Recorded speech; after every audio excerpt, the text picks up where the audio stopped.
बहुत समय पहले की बात है। एक गांव में एक ब्राह्मण अपनी पत्नी के साथ बड़े प्रेम से रहा करता था, किंतु ब्राह्मण की पत्नी का व्यवहार ब्राह्मण के परिवार के सदस्यों के प्रति अच्छा नहीं था। ब्राह्मण की पत्नी हमेशा अपने सास ससुर और छोटी ननद के साथ लड़ती रहती थी। वो अपने पति से ही प्रेम से बात करती थी और सारा दिन घर में लड़ाई झगड़ा होता रहता था।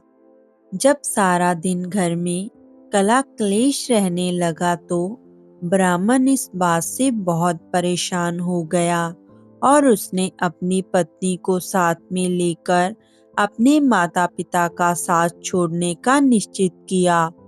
ब्राह्मण ने सोचा कि वो अपनी पत्नी को साथ ले जाकर किसी दूसरे गांव में घर बनाकर वहां पर रहने लगेगा। ब्राह्मण अपनी पत्नी को लेकर अपने घर से निकल गया। यात्रा बहुत लंबी थी। रास्ते में बहुत ही घना जंगल पड़ता था। जब वो दोनों जंगल में पहुंचे तो ब्राह्मणी को रास्ते में प्यास लगी। ब्राह्मण अपनी पत्नी के लिए पानी लेने चला गया। पानी बहुत दूर था, इसलिए ब्राह्मण को वापस आते आते थोड़ी देर हो गई। ब्राह्मण जब पानी लेकर आया तो उसने अपनी पत्नी को मरे हुए देखा और उसे देखकर ब्राह्मण बहुत व्याकुल हो गया और रोते हुए भगवान को प्रार्थना करने लगा और वो कहने लगा, हे भगवान, मेरी पत्नी मुझे वापस लौटा दो। मैं भी मेरी पत्नी के बिना जिंदा नहीं रहूंगा। उसी समय आकाश से आकाशवाणी हुई, हे ब्राह्मण, यदि तू अपने प्राणों का आधा भाग अपनी पत्नी को देना स्वीकार करोगे तो तुम्हारी पत्नी जीवित हो जाएगी। ब्राह्मण ने ये स्वीकार कर लिया और कहा, ठीक है भगवान, मैं अपनी पत्नी के बिना जिंदा नहीं रह सकता। मैं अपनी पत्नी को अपने आधे प्राण देता हूँ। उसके बाद ब्राह्मण की पत्नी जिंदा हो गई और उन्होंने फिर से पानी पीकर अपनी आगे की यात्रा आरंभ कर दी। वहां से बहुत दूर एक नगर था। नगर के बाहर पहुंचकर ब्राह्मण ने कहा, प्रिय, तुम यहीं ठहरो, मैं अभी भोजन लेकर आता हूँ, क्योंकि तुम्हें भूख लगी होगी। ब्राह्मण के जाने के बाद ब्राह्मणी वहां पर अकेली रह गई। ब्राह्मणी वहीं पर टहलने लगी। टहलते टहलते वो एक कुएं के पास पहुंची। उस कुएं पर बैठा एक लंगड़ा लेकिन सुंदर नौजवान वहां पर पानी पी रहा था। ब्राह्मणी जाकर उसके साथ बातचीत करने लगी। वो दोनों काफी देर तक बात करते रहे।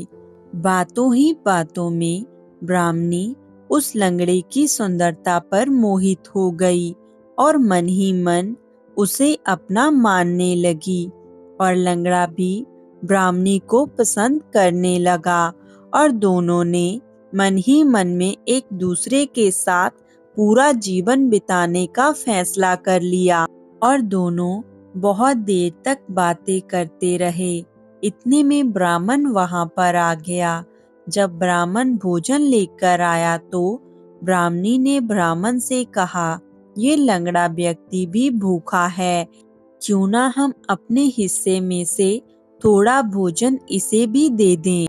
ब्राह्मणी के कहने पर ब्राह्मण ने उस लंगड़े व्यक्ति को भोजन दे दिया और भोजन करने के बाद जब वो चलने लगे तो ब्राह्मणी ब्राह्मण से कहने लगी, क्यों ना हम इस लंगड़े व्यक्ति को भी अपने साथ ले जाएं, क्योंकि ये बेचारा यहाँ पर अकेला है और जब तुम कहीं चले जाते हो तो मैं भी अकेली रह जाती हूँ, तो मुझे इसका साथ मिल जाएगा और मुझे बातें करने वाला भी कोई मिल जाएगा। ब्राह्मण ने ब्राह्मणी से कहा, कि हम इतना दूर आ गए हैं, अब तो हमसे अपना भार भी नहीं उठाया जाता, तो हम इसका भार कैसे उठाएंगे। ब्राह्मणी ने कहा कि हम इसे एक पिटारी में रख लेंगे। तो ब्राह्मण को ब्राह्मणी की बात माननी पड़ी। उस लंगड़े व्यक्ति को पिटारी में लेकर वो दोनों आगे चलने लगे। चलते चलते वो बहुत थक गए थे और उन्हें बहुत प्यास भी लग रही थी। तो सामने चलते चलते उन्हें एक कुआं दिखाई दिया। तो ब्राह्मण उस कुएं में से पानी निकालने लगा। समा देखकर ब्राह्मणी ने ब्राह्मण को कुएं में धक्का दे दिया और दोनों लंगड़ा और ब्राह्मणी आपस में हंसने लगे। और उसके बाद ब्राह्मण को मरा हुआ समझकर वो दोनों आगे चलने लगे। ब्राह्मणी उस लंगड़े को अपनी पीठ पर लेकर चलने लगी और चलते चलते वो एक नगर की सीमा पर पहुंची। उस नगर की सीमा पर राज्य कर वसूल करने की चौकी थी। ब्राह्मणी को जब सिपाहियों ने आते हुए देखा और उसकी पीठ पर एक पिटारी देखी, तो वो भाग के उसके पास गए और उस पिटारी को खोलकर देखने लगे। जब उन्होंने उस पिटारी को खोलकर देखा तो उसमें एक लंगड़ा बैठा हुआ था। ब्राह्मणी और उस लंगड़े को राज दरबार में पेश किया गया और राजा के सामने ब्राह्मणी कहने लगी कि ये लंगड़ा मेरा पति है। हमारे परिवार से परेशान होकर हम दोनों ने अपना घर छोड़ दिया है और किसी दूसरे गांव में बसने का निश्चय किया है। राजा ने ब्राह्मणी की बात सुनने के बाद उसे अपने राज्य में रहने की आज्ञा दे दी।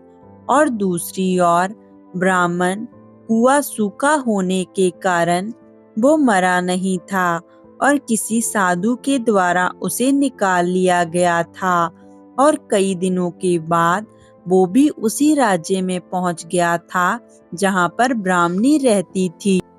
ब्राह्मण ब्राह्मणी को गांव में ढूंढने लगा और एक दिन उसे वो लंगड़ा और ब्राह्मणी दोनों मिल गए और वो आपस में झगड़ा करने लगे।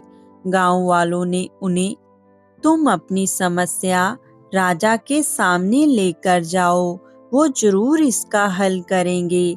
जब वो तीनों राजा के सामने पहुंचे तो ब्राह्मणी राजा से कहने लगी, महाराज हमें बचा लीजिए, ये आदमी हम दोनों को मार डालेगा।